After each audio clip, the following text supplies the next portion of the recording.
नमस्कार साथियों। इससे पहले वर्ण विचार में स्वर और व्यंजन के बारे में हम पढ़े थे। अब स्वर के वर्गीकरण के बारे में हम देखेंगे। ये बहुत ही महत्वपूर्ण है। यहाँ से प्रश्न बनता है, स्वरों का वर्गीकरण कैसे होता है, स्वरों का वर्गीकरण क्या है। इससे पहले हम स्वर के बारे में पढ़ लिए थे, 11 स्वर होते हैं। व्यंजन के बारे में पढ़ लिए थे, 33 व्यंजन होते हैं। और द्विगुण, उच्छिप्त, ऊष्म, अंतस्थ, ये मिलाकर कुल वर्णों की संख्या 52 होती है। तो अब यहाँ से जो प्रश्न हमारा बनता है, मोस्ट इम्पॉर्टेंट है, इसको हम देखेंगे। तो आइए सीधे सीधे टॉपिक पर चलते हैं। स्वरों का वर्गीकरण। आपको यहाँ स्वर लिखा हुआ है, जो आज नए विद्यार्थी जुड़े होंगे, देख रहे होंगे, तो देख लेंगे, स्वर है। और स्वरों का वर्गीकरण आज हम पढ़ेंगे। तो साथियों, स्वरों का वर्गीकरण जो होता है वह 3 तरह से होता है। पहला जो है, मुख में जिह्वा के आधार पर स्वरों का वर्गीकरण करते हैं, उसी को आज हम पढ़ने जा रहे हैं। पहला है मुख में जिह्वा के आधार पर स्वरों का वर्गीकरण। मतलब मुख में स्वरों का उच्चारण करते समय जिह्वा का कौन सा भाग प्रयोग में आ रहा है, उसके अनुसार उस स्वर को कौन सा स्वर कहते हैं, इसके बारे में हम पढ़ेंगे। तो सबसे पहला है मुख में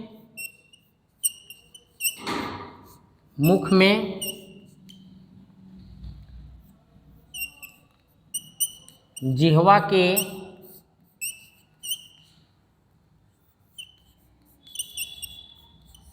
आधार पर, मुख में जिह्वा के आधार पर, तो ये हम पढ़ने जा रहे हैं। मुख में जिह्वा के आधार पर अग्रस्वर,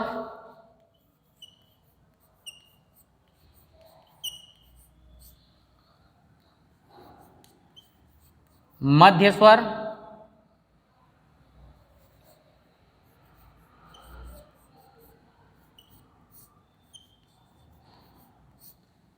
और तीसरा है पश्च स्वर। आइए इसके बारे में थोड़ा सा हम पहले समझ लेते हैं कि अग्रस्वर क्या होता है, पश्च स्वर, मध्य स्वर क्या होता है और पश्च स्वर क्या होता है। ये मोस्ट इंपॉर्टेंट है। यहाँ से प्रश्न बनता ही बनता है, यहाँ से प्रश्न निश्चित रूप से आता ही आता है। आपको एक ऐसा ट्रिक हम बता देंगे जिससे आपको याद हो जाएगा कि इन स्वरों में अग्रस्वर कौन सा है, पश्च स्वर कौन सा है और मध्य स्वर कौन सा है। इसके लिए सबसे पहले हम इस पे देखते हैं अग्रस्वर। इसके शब्द से ही स्पष्ट हो रहा है। अग्र मतलब जो आगे हो, मध्य मतलब जो बीच में हो, और पश्च मतलब जो पीछे हो। तो हम देखते हैं जिह्वा का आकार बनता है।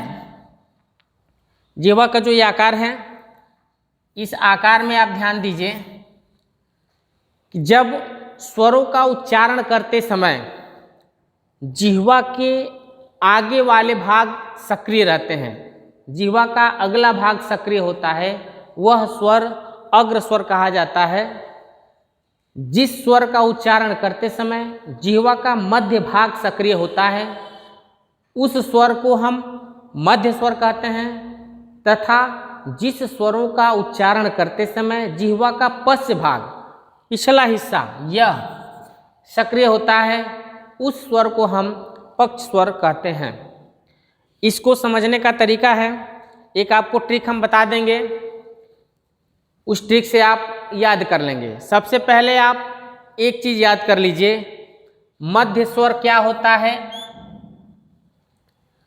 अग्र स्वर क्या होता है और पक्ष स्वर क्या होता है। तो सबसे पहले हम मध्य स्वर को देख लेते हैं। मध्य स्वर जो है अ होता है। अ को आप याद कर लीजिए, इसको अ को याद कर लीजिए, दिमाग में बैठा लीजिए। मध्य स्वर केवल एक ही होता है, अ आपका मध्य स्वर है। अब अग्र स्वर, अग्र स्वर, स्वर का उच्चारण करते हुए देखिए, जैसे है अ, तो अ आपका मध्य स्वर हो गया।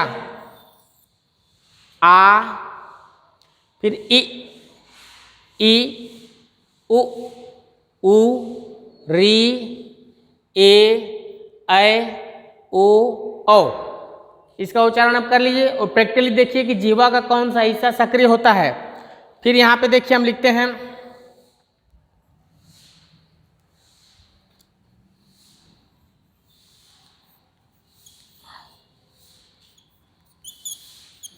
अग्रस्वर।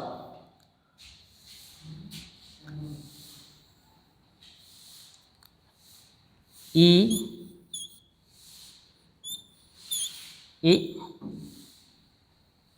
उ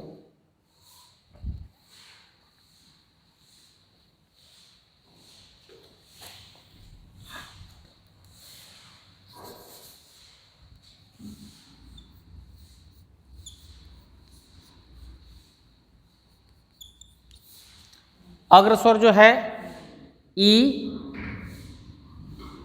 ई ई ए री, ये अग्रस्वर है। ये इस तरह से याद नहीं होगा, आपको याद करना पड़ेगा। एक मैं ट्रिक बता देता हूँ जिससे आपको ये आसानी से याद हो जाएगा।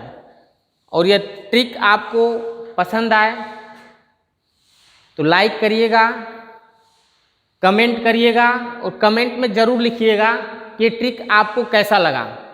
इस अग्रस्वर, पक्षस्वर और मध्य स्वर को याद करने का जो ट्रिक है आपको कैसा लगा, ये कमेंट में आप जरूर बताइएगा। आप सीधे सीधे पक्षस्वर को याद कर लीजिए। एक मध्य स्वर आपको, ट्रिक अब यहाँ से चालू हो गया है। मध्य स्वर आपको याद हो गया, अ को दिमाग में बैठा लीजिए, मध्य स्वर है। उसके बाद पक्षस्वर को याद करिए। तो जितना स्वर है, जिन जिन स्वरों में 3 की आकृति बनी हुई है, जिन जिन स्वरों में 3 की आकृति बनी हुई है वो सारे स्वर पक्षस्वर हैं। ये आपका ट्रिक है। जिन जिन स्वरों में 3 की आकृति बनी हुई है वो सारे स्वर पक्ष हैं। जैसे अ को छोड़ दीजिए, अ तो मध्य स्वर है।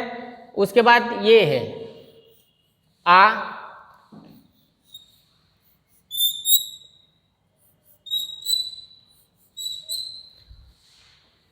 देख लीजिए, इसमें देख लीजिए, जिसमें 3 की आकृति बनी हुई है ये पक्षस्वर है, बाकी आपका ये मध्य स्वर है, बाकी जो बचा वो सब अग्रस्वर है। ये आपका ट्रिक है, इससे आप याद कर सकते हैं और बेहतर तरीके से इसको याद भी कर लेना है, क्योंकि यहाँ से प्रश्न बनना ही बनना है। इसलिए ये मोस्ट इम्पॉर्टेंट है। 1 से 2 नंबर आपका सीटेट में, चाहे यूपी टेट में या स्टेट में तो होते हैं। ठीक, देख लिए ये ट्रिक है। ये ट्रिक हम बना दिए हैं कि जिन स्वरों में 3 की आकृति है वह पक्षस्वर हैं। अर्थात देखिए इसमें 3 की आकृति है आ में, और आपको पहले बता दिया हूं कि याद रखना है मध्य स्वर है और एक ही मध्य स्वर होता है, इसलिए इसको छोड़ देंगे। देखिए वर्गाकार जितना है आ, उ, ओ, और इसमें एक अंग्रेजी का जो आता है, अंग्रेजी में लिखते हैं आ, लिख के आगत वाले से करते हैं, ये भी आपका पक्षस्वर में ही आता है। तो ये वर्गाकार जितने हैं ये पक्षस्वर हैं। इसमें 3 की आकृति बन रही है। देखिए आ में, उ में और ओ में, ये 3 की आकृति बन रही है, इसलिए वो पक्षस्वर हैं। ये मध्य स्वर है, बाकी जो बच रहा है वो आपका अग्रस्वर होगा। इस ट्रिक से आप इसको याद रखेंगे। निश्चित रूप से इसमें से आपका एक प्रश्न आना है और जो आपके सिलेक्शन को तय कर सकता है। धन्यवाद।